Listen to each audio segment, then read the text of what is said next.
ईश्वर पर विश्वास करना होगा, क्योंकि आपकी जो मुस्कुराहट है वो दुख का अंत कर सकती है। दुख कितना भी शक्तिशाली हो, बस आपको मुस्कुराते हुए उस समय को गुजार देना है। अब जो मैं उपाय आपको बता रहा हूं, इस उपाय को करना हो तो उपाय को ध्यान से सुनना। सबसे पहले तो ये जो मंत्र है भगवान श्री कृष्ण का, कृष्णाय वासुदेवाय हरे परमात्मने प्रणतः क्लेशनाशाय गोविंदाय नमो नमः। भगवान श्री कृष्ण से आप ये प्रार्थना कीजिए, मंत्र का जाप कीजिए, लगातार जाप कीजिए। दुनिया का कितना भी बड़ा कष्ट हो, वो कष्ट दूर हो जाएगा, ये गारंटी है। दूसरी जो बात मैं लॉजिकली आपको बताने जा रहा हूं वो ये है कि यदि आप थक चुके हैं दुनिया भर की जगह जाकर के, लोगों से सलाह लेकर, उपाय करके, तो ये उपाय कर लेना, सब कुछ बदल जाएगा। कहीं से भी एक बांसुरी लेना। बांसुरी जो है वो ऐसी होनी चाहिए जो बजती हो। नॉर्मल बांसुरी मत लेना जो मंदिर के लिए दे देते हैं लोग, चढ़ा दो 10-20 रुपए की बांसुरी जो आती है वो मत लेना। एक अच्छी बांसुरी लेना, बांस की बांसुरी लेना। और यदि आपकी क्षमता है और अच्छी बांसुरी लेने की, चांदी की बांसुरी लेने की, वो आपकी क्षमता पर है, लेकिन बांस की बांसुरी लेना, क्योंकि बांसुरी वैसे बांस की ही होती है, फिर श्रद्धा की बात है। तो बांसुरी लेना और बांसुरी को टेस्ट मत करना, ना चेक करना, ना दुकानदार से चेक करवा। उस बांसुरी को लेना, मंदिर जाना, भगवान श्री कृष्ण के किसी भी मंदिर जो आपके आस पड़ोस में कहीं भी भगवान श्री कृष्ण का मंदिर है, उस बांसुरी को लेकर जाना, भगवान के सामने अपने मन की बात रखना, जो भी आपके मन में चल रहा है, जिस भी दुख से आप गुजर रहे हैं, जिस भी समय से आप गुजर रहे हैं, वो बात अपने मन में कहना भगवान से प्रार्थना करना कि भगवान मेरे सारे कष्टों को दूर करो। उस बांसुरी को भगवान को अर्पित अर्पित करने के बाद वहां से आप चले आ, वो बांसुरी वापस मत ला, अपने मन की बात कह के आप चले आ। आप यकीन मानना कुछ ही समय में आपकी सारी समस्याओं का हल हो जाएगा।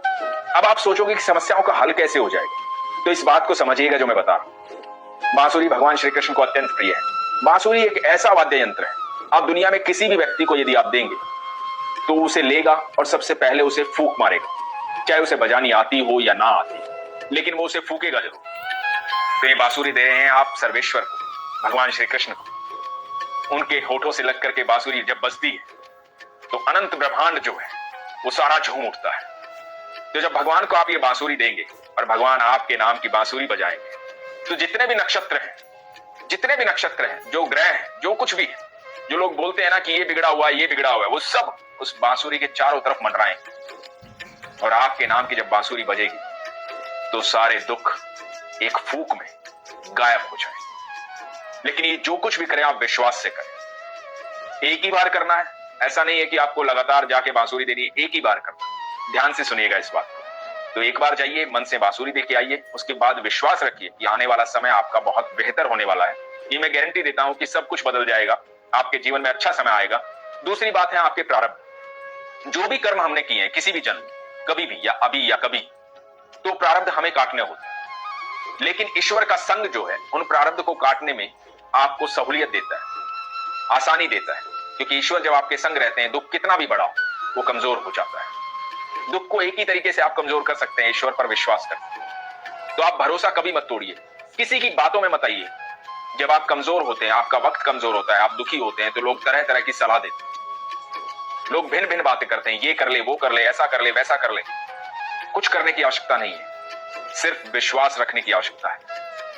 एक अत्यंत खूबसूरत प्रसंग आपको सुनाता हूं, ये सुनिएगा। इस प्रसंग से आपको समझ में आएगा कि कौन है कृष्ण और क्यों बातें करते हैं हम विश्वास की, और क्यों मैं कहता हूं कि वो सारे दुख हर ले।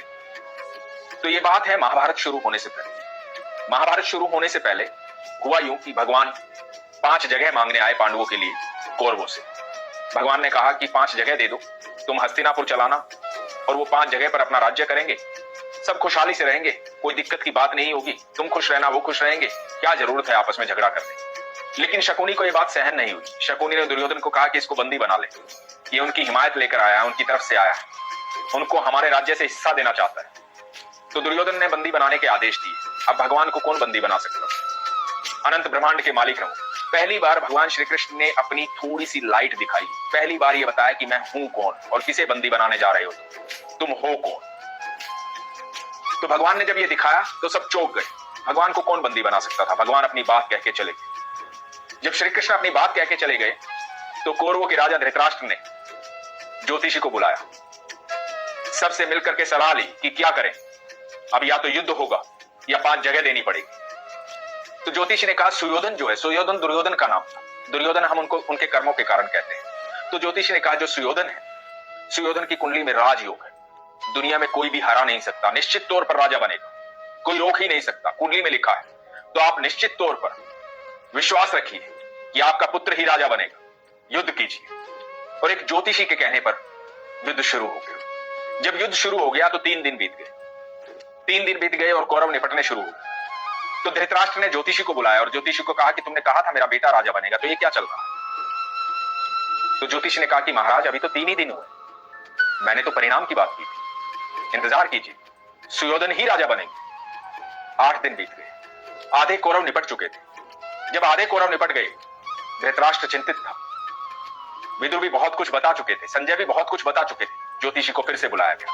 ज्योतिषी को पूछा गया कि ये बताइए कि आपने कहा था कि मेरा बेटा राजा बनेगा, 8वां दिन हो गया है, आधे से ज्यादा कौरव निपट चुके हैं, अब क्या कहते हैं आप?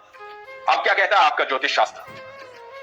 तो ज्योतिषी ने एक बात कही, वो बात आप ध्यान से सुनिएगा। ज्योतिषी ने कहा कि वहां कोई है जो समय और परिधि से परे है, वहां कोई है जिसने नक्षत्रों की दिशाएं बदल डाली, कोई है वहां।